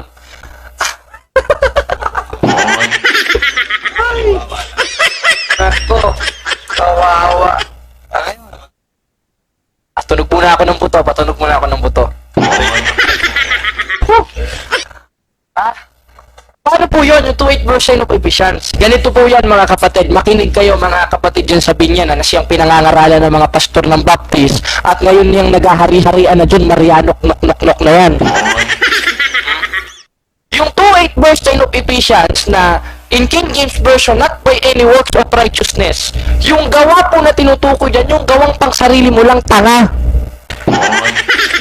Hindi yan yung gawain sa Panginoon sapagkat kung yan ay re-refer mo sa gawain sa Panginoon, therefore, nagtuturo na naman si Kristo, nag-uutos na naman si Kristo nang hindi kasama sa kaligtasan. Bukas, wala palang kwenta ang Kristo ng Biblia. Lalabas, tanga pala ang Kristo ng Biblia. At lalabas, contradiction pala ang itinuturo ng Kristo ng Biblia. Yung Kristo nyo na lang yun, sambahin nyo, huwag niyo kumidamay dyan sa katangahan nyo, mga born again Christian. Straight to the point. Pariling ko kayo Itanong mo. O, di ba? O, di ba? Dahil yung works na tinutukoy dyan, that is the works of your own righteousness na ikapagmamapuri mo. Yan yung gawang pang sarili mo lang, hindi gawang sa Panginoon na siyang konteksto ng pagsampalataya sa ating Panginoon Jesucristo. Amen? Amen, bro. Praise the Lord, hallelujah! Kulang na lang, alibawang, alitoyo, aliasin. Ano, mag-ano na yata, mag-adobo na. Limanok. Kulang-kulang ito mga born ito. Hindi lang kulang ang utak nito mga pati isang cup ng adobo na nakalimutan na rin Okay.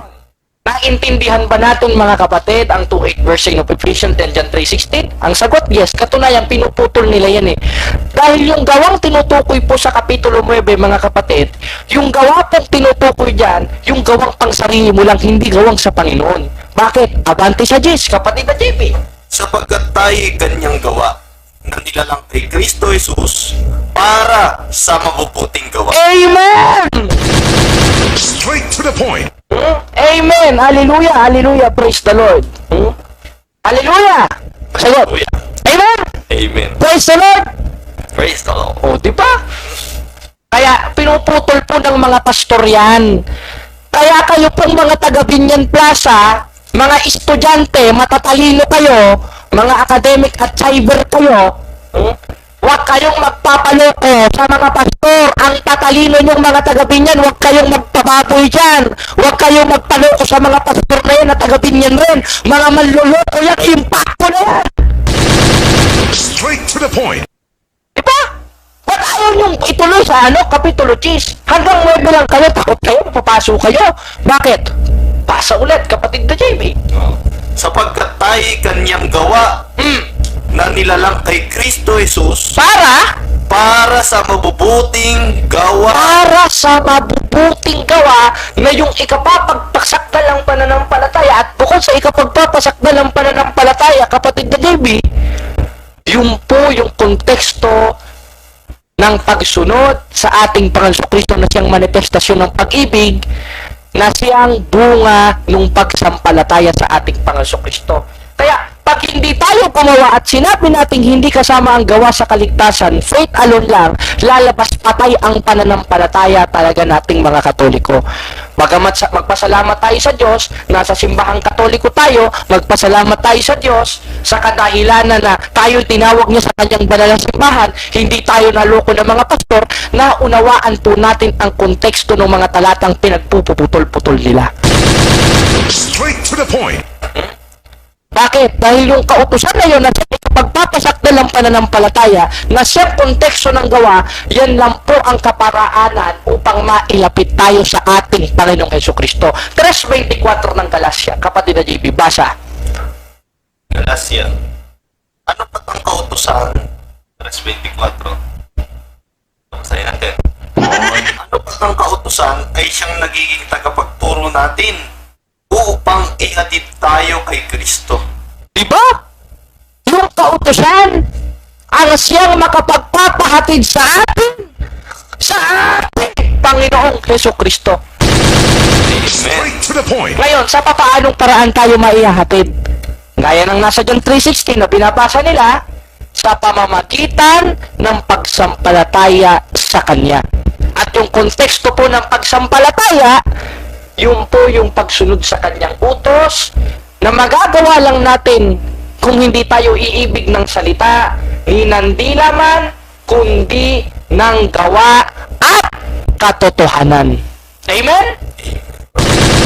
Straight to the point. Kaya maliwanag to, mga kapatid, mga kaigsuunan, mga akong pinalanggang igsuon, na yung kautusan na po na yun, na siyang konteksto ng pagsampalataya kay Kristo, kailangan po talaga ng gawa. Kaya napakalaking kalapastanganan sa Diyos, napakalaking katangahan, na sabihin ng mga pastor na ito, oh, ikaw pastor, ikaw mismo nanonood, ikaw mismo nakikinig na miyembro ng mga born again, ikaw mismo, ikaw, huwag mo na ituro sa sarili mo, ikaw talaga. Ikaw talaga na miyembro ng born again dyan sa plaza din yan, huwag ka nang magtanga-tangahan. Niloloko ka ng pastor mo. Ikaw naman pastor, huwag mo nang lokohin ng mga miyembro mo, maghunos dili ka. Kapwa mo Pilipino, niloloko mo. Kapwa mo tao, niloloko mo. Mahiya ka sa Diyos. Straight to the point. Di ba? Kaya ngayong gabi, mga kapatid, sa Plaza Binyan, ay napatunayan po natin na mali ang itinuturo ng mga born again Christian, na hindi na daw kailangan ng gawa para maligtas, at hindi na daw kailangan na gumawa ng mabuti para maligtas. Kaya ito ang itanong nyo sa mga pastor nyo. Ano yung kapatid na JB? Yung itatanong sa mga pastor pagdating sa mabuti ka ba? Ikaw nga. Sa pastor, ano? O, paano? Pastor, hindi na po ba kailangan ng good works? Oo, hindi na. Sasagot yun. Pagkasagot, tanong nyo, yung ikaw po ba good works? Pag sinagot yes, oo, good works yun. Dapat magbigay kayo ng ikapo, ano? Bigyan kayo ng Diyos, siksik-liglig kumaapaw, ano? Ngayon good works yun. Hindi na ako magbibigay ng ikapo. Hindi naman wala kailangan ng good works, ano? Kapatid na dyan, eh. Di ba? Yun ang itanong nyo. Kaya, ang hamon ko sa inyo, mga born again dyan sa Binyan, bago kayo magalit, ngayong nakikinig, kapatid na Kirby, ang tabay ka lang dyan, ano? Kapatid ko, kapatid na JB. Kaya ang hamon ko sa inyo, mga miyembro ng mga born again Christian, pastor, kung hindi na po kailangan ng mabuting gawa, yung ikapupo ba mabuti? Mabuti yun! Sabi ng mga pastor, ano? Ngayong mabuti. Therefore, kahit hindi na po kami mag-ikapo, okay lang. Hindi, ibang usapan na yan. Awan mo, Diyos. Nilalakawan ng Diyos! Bakit may tikas tayo Diyos? Kaya malinaw, mga kapatid, dyan po nagtatapos ang ating unang paksa. Kapatid na Kirby, antabay ka lang, huwag mong papatayin ng speaker. Ano? Diyan po natatapos ang ating unang paksa na ating napatunayan, maliwanag na maliwanag ayon sa Biblia, na mali po ang sinasabi ng mga born again Christian na hindi na daw kailangan ng mabuting gawa sa kaligtasan, o hindi na daw kasama sa kaligtasan yung mabuting gawa. Kaya anong masasabi mo sa kanila, kapatid na JB? Total, ikaw naman ang commentator ko, tagabasa ko dyan sa Plaza Binyan. Sa mga pastor, bro. Oh! Grabe, bro. Patay ang pananampalataya. Tanong natin sa Biblia. Dahil sa 2:26 na kanina binasa natin, ang pananampalatayang walang gawa ay patay. Patay sa kanyang sarili. Kaya malinaw, bro, na patay talaga ang mga pananampalataya. Oo.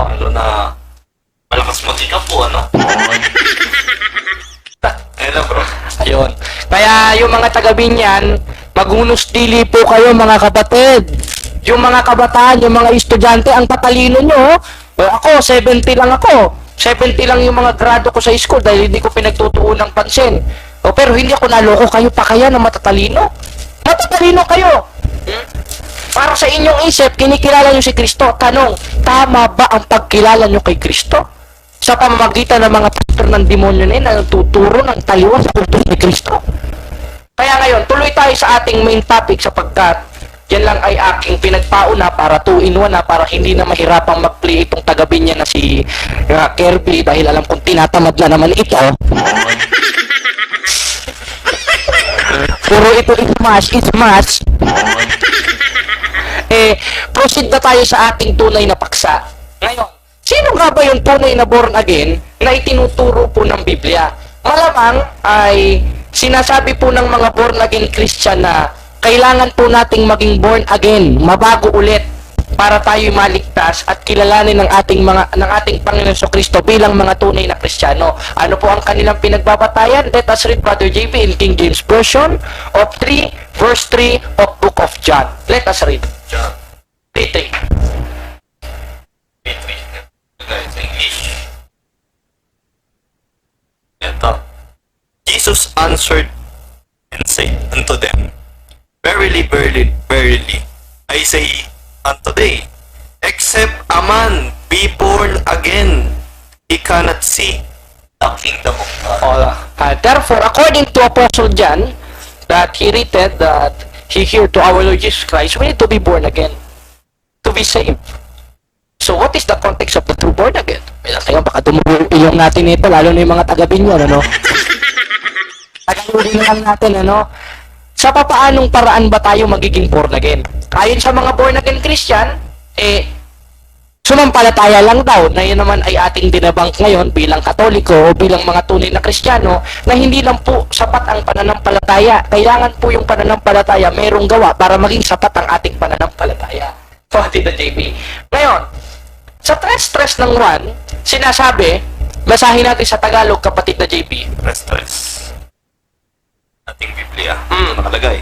Sumagot si Jesus at sa kanya'y sinabi, katotohanan ng sinasabi ko sa iyo, maliban na ang tao'y ipanganak muli, ay hindi siya makakakita ng kaharian ng Diyos. Ayun. Ibig sabihin, kailangan, para makita natin ng kaharian ng Diyos, kailangan nating maging born again. Pero sa papaanong paraan? Ano ba yan? Basahin natin sa kapitulo 6 o sa versikulo 6, kapatid na JB. Ang ipinanganak ng laman ay laman nga. At ang ipinanganak ng espiritu ay espiritu. Ngayon, sa papaanong paraan tayo ipanganak sa laman at espiritu? Na siyang ikapagpapahugas ng ating mga kasalanan. Ito ba'y pagtaas-taas na lang ng kamay kay Pastor? Praise the Lord, hallelujah. I accept Jesus Christ ay personal Savior. Tanga. Ano ba yan? 22:6 ng gawa. Basa, kapatid na JB. Gawa. Bakit ka tumitigil?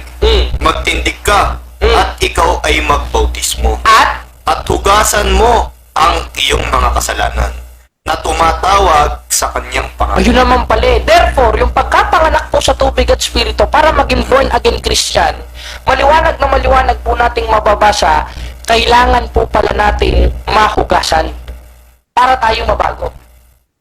Sa papaanong paraan? Yung pagtawag sa kanyang pangalan. Bautismo pala ito, kapatid na JP, para maging born again ka. Hindi pala ito yung pag-anib dun sa sektang itinuturo ng mga nagtatatalon-talon na parang tipaklo, ano? Na kala mong inasina na bulate at hitong inasina na nagpapagiling-giling, nagpapaganyan-ganyan. Talon-talon na ng ganyan, ano? Ano? Therefore, yung born again po pala na sinasabi sa 3:3 hanggang 5 ng 1, mga kababayan, mga kapatid, ito po pala yung pagkapanganak sa tubig at spirito. Na ayon sa 22:6 ng gawa, yung po yung ikapagpapahugas ng ating mga kasalanan. At yung ikapagpapahugas ng mga kasalanan, meron palang formula. Alin? Yung pagtawag sa kanyang pangalan. Sa papaanong paraan? Muna, kapatid na JB, buklatin nyo ang inyong mga Biblia, brothers and sisters, in 28:19 of Book of Matthew. 28. Ito, 28:19. Dahil dito, magsiyaon nga kayo at gumawa kayo ng mga alagad sa lahat ng mga bansa. At sila'y inyong bautismuhan sa pangalan ng Ama at ng Anak at ng Espiritu Santo. Yun naman pala eh. Therefore, yung formula pala ng pagtawag sa kanyang pangalan para maging born again, yung pala yung bautismo na siyang ikapagpapahugas ng kasalanan. Hindi pala yun yung pagsama sa Victory Church. hindi pala yun yung pagsama sa Word of Faith Baptist Church ng mga palangga. Kundi, yung pagtanggap ng banal na bautismo na pagtawag sa kanyang pangalan na ikapagpapahugas ng ating mga kasalanan sa pangalan ng Ama, Anak at Espiritu Santo. Ngayon, mapapansin nyo mga kababayan, hindi po ito pinagtutuunan ng pansin ng mga pastorotot. Sapagkat kung ito po ay pagtutuunan ng kanilang mga pansin, hihina ang kanilang kita sapagkat nakakatamad nga namang makinig ng salita ng Diyos. Nakakatamad nga naman na maubusin mo oras mo dahil may panonood ka pa ng bold. O meron ka pang babati ko sa simbahan katoliko sa comment section. Diba, kapatid na JB? Mas kapakinapakinabang gawin nyo para sa mga protestante, sirain ng simbahan katoliko, paano nila pagtutuon ng pansin ito? Dahil wala namang ibang alam yan, kundi manloko ng mga katoliko, especially dyan sa Binyan, at hindi lang mangloko ng katoliko, kundi ano ba? Siraan ang simbahang katoliko. Straight to the point. Ayos, nakaka-enjoy ito pindutin, ano? Wala kasi tayong ganito eh. Ngayon, mga kapatid, mga kababayan, ano pa yung konteksto na hindi itinuturo ng mga pastor na siyang formula ng bautismo? In English, let us read in King James Version, the 28:19 of Book of Matthew. Kapatid na JP. 28:19 Of Book of Matthew. in King James. In King James Version. Ito nakalagay. Go therefore and teach all nations, baptizing them in the name of the Father and of the Son and of the Holy Ghost. Yun naman pala, baptizing them in. Yung word na in is a proposition according to dictionary to qualify a place or proposition of place. Therefore, yung word na in, na siyang kalayagyan ng Father, Son of the Holy Spirit, na siyang formula para tayo maging born again sa makatwid pala yung bautismo, may paglalagyan pala, kapatid na JP. Dahil yung in, the name of the Father, kung nasa ng pangalan ng Ama, nasan ba ito? 12:5 ng Deuteronomio. Baka nasa Victory Church, ha? Tingin nga natin. Kundi sa dakong pipiliin ng Panginoon ninyong Diyos sa lahat ng inyong mga lipi na paglalagyan ng kanyang pangalan. Sa makatwid, Sa makatwid bagay sa kanyang tahanan ay inyong hahanapin at doon kayo marunong. yun naman pala. Dapat pala meron tayong paroroonan, kapatid na JB. Yung pala yung kanyang tahanan na pinaglagyan ng pangalan na Ama, Anak at Espiritu Santo na siyang formula ng tunay na bautismo at para maging valid ang ating bautismo, para maging tunay tayong born again. Tanong, alin yun? Victory Church ba yung kanyang tahanan? MCGI ba? Born again Christian ba? Yung Jesus is Lord ba? JIL? Ano ba? Basahin natin sa 3:15 ng unang Timoteo. 1 Timothy 3:15. Let us read, Brother JP, in English first and let us read on Tagalog. Pakinggan nyo, mga taga-Binyan, ha? Mga taga-Plaza Binyan, pakinggan nyo. But if I tarry long, that thou mayest know how to outtest to him this in the house of God, which is the true church of the living God, Ayun. pillar and ground of Therefore, yung house of God, that is the foundation and pillar of truth. Sa mga protestante, ang foundation and pillar of truth is the Bible. Mali po. Ang foundation and pillar of truth is the church. Therefore, yung paglalagyan pala ng kanyang tahanan, yung pundasyon at saligan ng katotohanan. Wala namang ibang may aral yan, kundi ang simbahang katoliko. Therefore, magiging valid lang ang ating bautismo o yung pagtawag sa pangalan ng Ama, Anak at Espiritu Santo para tayo maging born again sa pamamagitan ng haligit-saligan ng katotohanan. At yun yung tinatawag na iglesia ng Diyos. Tanong, ano ba yung iglesia ng Diyos? O tinawag na mga iglesia ni Kristo? Basahin natin sa aral ng simbahan, ha? Sa Catechism of the Catholic Church 8:11, kapatid na JB. It is true true Church of Christ is the Catholic Church. Ano ulit? It is true Mm. that the true Church of Christ is the Catholic Church. Ayun. Straight to the point. Itanong mo. Di ba? The true Church of Christ is the Catholic Church.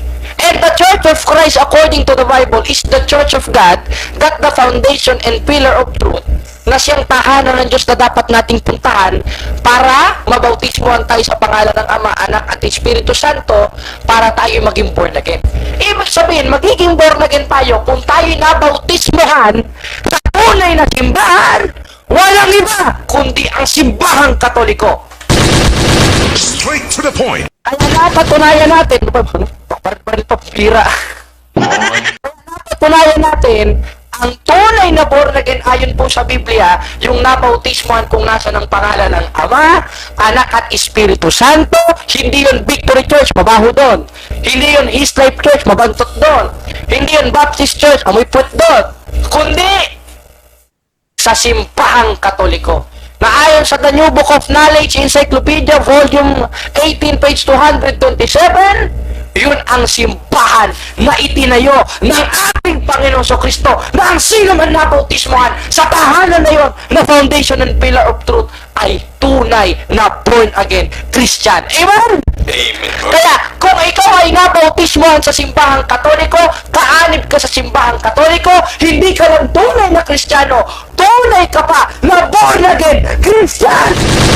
Straight to the point. Diba? Waliwanag, kapatid na baby. Namatiwanag. Kaya ang tunay na born again, ang Katoliko. Kaya ang panawagan ko dyan sa mga pastor at kabataan na mga born again sa Binyan, kung hindi ka Katoliko, hindi ka born again, huwag mong lukohin ang sarili mo. Ayun. Kaya dapat maging proud tayo bilang mga Katoliko. Hindi lang bilang Katoliko, kundi bilang sumusunod sa ating Panginoong Hesukristo. Amen? Amen. Kaya lagi tayong dumalo ng misa, mag-focus sa Holy Sacrament of Christ na siyang inilagay niya sa kanyang simbahan, especially ang banal na Eucharistia. Na dapat nating itaas during Mass sa 3:14 ng 1 at yun ang katawan ni Kristo sapagkat sinabi niya, ito ang aking katawan. Amen? Amen. Kaya, once na mabautismohan tayo, maliwanag na maliwanag, sa simbahang Katoliko, tunay na born again, Christian na tayo. Kaya ang panawagan ko po dyan sa mga taga Binyan, sa Binyan Plaza, pagpasensyahan nyo na sapagkat wala tayong question and answer forum at hindi naman gaanong nakatalaga po ang ating isinoga dyan na CFT na si kapatid na Kirby Zalueta, ay maaari nyo na lang po ipalista kay kapatid na Kirby at sasagutin natin sa susunod po o bukas nating exposition sa Catholic Doctrinal Exposition at babasahin na lang po natin sa ating live. Sa kadahilanan po mga kapatid na wala po ako personal dyan. Gustuhin ko man pumunta, sinasabi ng iba ako daw ay nagtatago, palumbutin ko kayo sa mukha, para lang ito sa ating safety. Bagamat gusto ko, para nga magkabarilan dyan, barilin nyo ako. O diba? Maliwanag na maliwanag, dahil may baril rin kami dito sa keyboard. O, diba? Maliwanag na, diba? Meron pa ba? Ano pa dito? 6. Ano to? Ay, drama pala to. Straight to the Oh, point. straight to the point. Natutuwa kasi kami dito sa ano. Simulan. Oh, ayun, di ba? Parang radyo kasi ito eh. Kaya mga kapatid, pagpasensyahan nyo na, una, wala akong personal dyan, pero napatunayan po natin ngayong gabi, dito sa Binyan Plaza, na ang tunay na born again, walang iba, kundi ang simbahang Katoliko!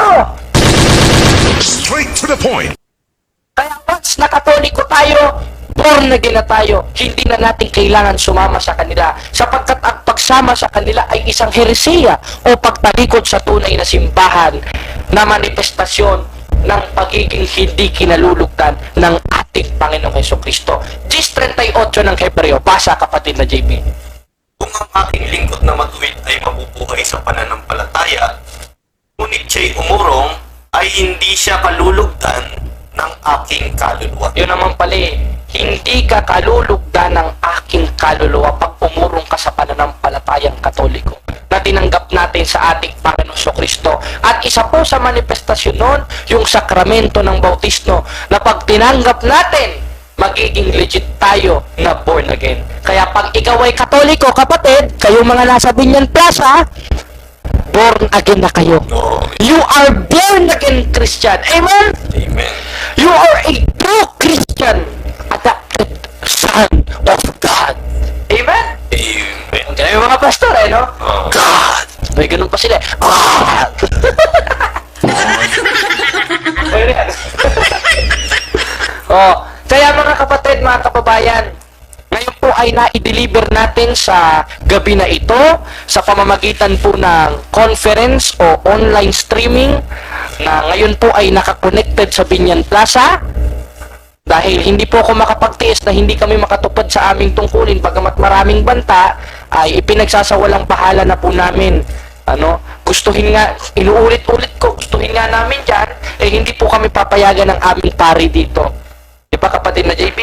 Sapagkat delikado nga at pinakita ko sa kanya yung mga death threats na nakalinya, gustuhin ko man, gusto ko nga umuwi, hindi naman po papayag ang ating mga mahal na kaparian na siyang in persona in Christi. Wala tayong magagawa, ibisalabangin natin, magkakasalang lang tayo, sundin natin alang-alang sa ating Panginoong Hesukristo at sa ating kaligtasan. Kapatid na JB, ano pong iyong masasabi sa ating pag-aaral ngayon?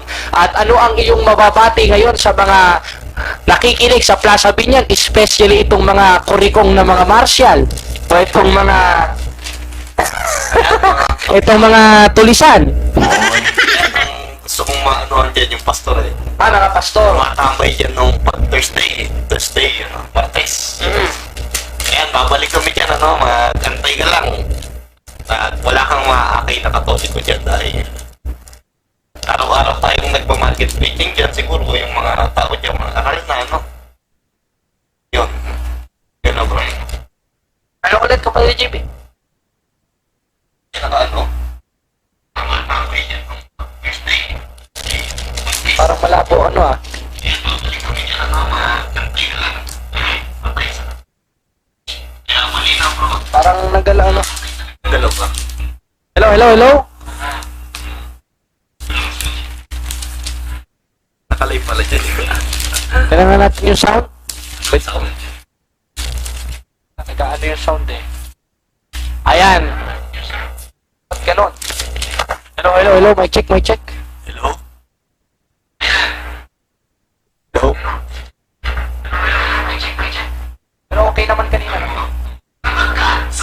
Oo, nagalaw lang. Kaya ngayon mga kapatid, salamat po sa Diyos sa inyo at pagpasensyahan nyo na ay hindi kami makakasagot sa inyong mga tanong sapagkat wala po kaming gaanong direktang connection dyan sa Binyan Plaza. Si kapatid na Kirby lang po ang nag-play. Kapatid na Kirby, bago tayo magtapos ay lumibot ka dyan sa mga tao, huwag kang mahihiya at kunin mo ang kanilang mga tanong sapagkat yan po ang ating tungkulin sa 3:15 ng unang Pedro na inyong sambahin si Kristong Panginoon na inyong buong puso na handa kayo sa pagsagot. At salamat po sa ating mga marshal dyan, na ating kaaway, sa mga kapatid na born again Christian. Pagpasensyahan nyo na kung may nasabi kami, yan po ay talaga dapat sa inyo. At sa ating mga, kay kapatid na Kirby, sa ating guard, kay Kuya Jeff, hindi ko kilala yung isa, yung maitim. Bro Kirby, Yan, si kapatid na, kapatid na JP ay nandito. kunin mo yung yung tanong Kunin mo yung mga tanong nila dyan, kapatid na JP, ha? At pagkuha mo ng mga tanong, i-chat mo sa akin at sasagutin natin bukas sapagkat yan ang ating i-intro sa ating susunod na Catholic Doctrinal Exposition. At muli, mga kapatid dyan sa Binyan Plaza, mga kapatid kong Katoliko, nawa ay maging masigla kayo sa paglilingkod sa Diyos, sa pagdalo sa misa, kung pwede araw-araw, 2:46-47 ng gawa, at huwag niyong kaligtaan ang banal na sakramento ng ating Panginoon Kristo na dapat ugaliin sa tunay na simbahang itinayo ng ating Panginoon Kristo. Tunay na born again, walang iba kundi ang simbahang Katoliko. Salamat sa Diyos sa inyo mga kapatid at patnubayan nawa kayo ng mapatalumang Diyos Ama, Anak at Espiritu Santo. Mabuhay ang simbahang Katoliko. Bye.